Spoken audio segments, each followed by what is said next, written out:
எல்லாம் நடந்துட்டு இருக்க இன்னொருத்தர் அறிக்கை கொடுக்கிறாரு சில்ட்ரன்ஸ் விங் அப்படின்னு. ஆல்ரெடியே இவ்வளவு பஞ்சாயத்து போயிட்டு இருக்கு. ஒருத்தர் சில்ட்ரன்ஸ் விங்கிறார்.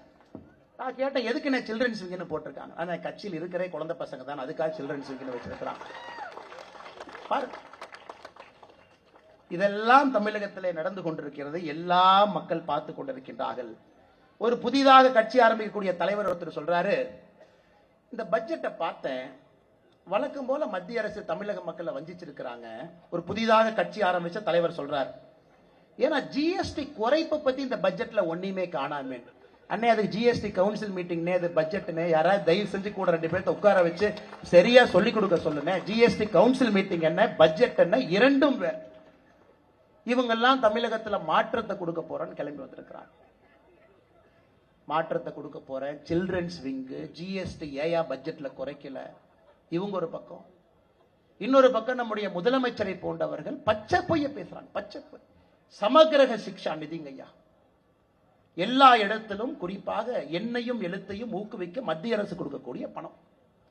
இவங்க தான் லெட்டர் எழுதினாங்க மார்ச் 15ஆம் தேதி போன ஆண்டு மத்திய அரசுக்கு, தமிழகத்தில் PM ஸ்ரீ பள்ளி எங்களுக்கு வேண்டும், எங்களுக்கு தயவு செஞ்சு கொடுங்க அப்படின்னு தமிழ்நாட்டினுடைய தலைமைச் செயலாளர் கடிதம் எழுதுறார். மாநில அரசு ஒப்புதல் கொடுத்துட்டாங்க. PM ஸ்ரீ பள்ளி 14,000 பள்ளிகள் நம்முடைய பிரதமர் அவர்கள் கொண்டு வர்றாங்க. தமிழ்நாட்டுக்கு கொஞ்சம் கொடுங்க. இன்னைக்கு சொல்றாங்க எங்களுக்கு PM ஸ்ரீ வேண்டாம். போன ஆண்டு அவங்க கடிதம் எழுதுறாங்களா இல்லையா? மாநிலத்தினுடைய தலைமைச் செயலாளர் அவரே கையெடுத்து, அவரே பெண்ணெடுத்து, அவரே கையெழுத்து போடுவாரா முதலமைச்சரை கேட்காம? இந்த ஆண்டு அரசியல் செய்கின்றார்கள். தமிழகத்திற்கு ஒடுக்கப்பட வேண்டிய நிதி மடைமாற்றம் செய்து குஜராத்துக்கும் உத்தரப்பிரதேசுக்கும் அனுப்பிட்டாங்க. இதைத்தான் நான் சொல்லுகின்றேன். முதலமைச்சர் அவர்கள் பொய்யெல்லாம் சொல்ல ஆரம்பிச்சு அடுத்த கட்டத்துக்கு போயிட்டாங்க. இந்த ஆண்டு குஜராத்துக்கு சமகிரக சிக்ஷாலே ஒதுக்கப்பட்டிருக்கக்கூடிய நிதி 1598 கோடி. முதல் தவணையாக 510 கோடி கொடுத்திருக்காங்க. உத்தரப்பிரதேசுக்கு ஒதுக்கப்பட்ட நிதி 6971 கோடி. முதல் கட்டமா 344 கோடி கொடுத்திருக்காங்க. தமிழகத்திற்கு முதல் கட்ட நிதி வர இருக்கிறது. முதல் கட்ட 2 மாநிலத்துக்கு கொடுத்துட்டீங்க, தமிழ்நாட்டுக்கு முதல் கட்ட கொடுக்கல. அப்ப எனக்கு நீங்க சொன்ன எல்லா நிதியும் அவங்களுக்கு அனுப்பிட்டீங்கன்னு சொல்றது பச்சை பொய் தானே? பொய் தானங்க.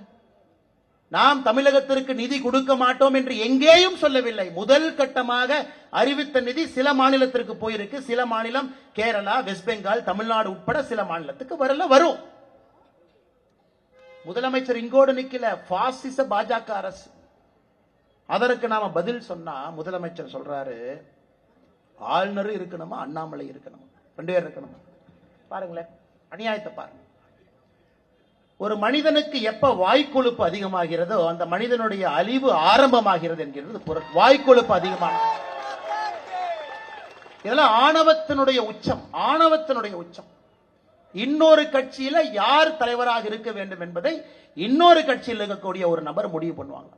ஏங்க உங்க கட்சியில தான் துண்டை போட்டு நீங்க உங்களுக்கு அப்புறம் பையன், அதுக்கப்புறம் இன்ப நிதி, அதுக்கப்புறம் என்னமோ நிதின்னு வச்சிருக்கிறீங்க. இந்த கட்சியை பொறுத்தவரை அண்ணாமலை தொடர்ச்சியாக இருக்க மாட்டான். ஒரு தலைவர், ஒரு தலைவருக்கு பின்பு ஒரு தலைவர், எல்லா தலைவரும் இணைந்து இந்த வேலையை செய்வதுதான் அந்த கட்சியினுடைய அடிப்படை பண்பு. ஆனா அண்ணாமலை இங்கேயே தான் இருப்பான். எப்ப வரைக்கும் இருப்பானா, அறிவாலயத்தில் இருக்கக்கூடிய ஒரு செங்கலையும் உருவி எடுக்கும் வரை இங்க இருப்பான். உருவி எடுக்கும் வரை.